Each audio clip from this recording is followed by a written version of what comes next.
ఏ విధంగా ఈ చెరువుల ద్వారా మత్స్య సంపదని పెంపొందించడమే కాకుండా నేరుగా మత్స్యకారుల ఆర్థిక పరిస్థితి పెరిగే విధంగా ఏ విధంగా చేయాలి, ఈ మత్స్య సంపదన పెంపుదలలో ఏ విధంగా టెక్నాలజీ వాడాలి, వీటన్నిటి మీద కూడా సమగ్రంగా స్టడీ చేసి ఒక రిపోర్ట్ కూడా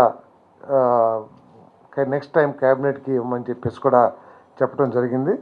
దీంతో 27 మత్స్యకార సంఘాలు మేలు కల్పించాలని పైన పేర్కొన్న 11 కేసులను పరిష్కరించాలనే సదుద్దేశంతో సంబంధిత జీవోల్ని రద్దు చేయడం జరిగింది.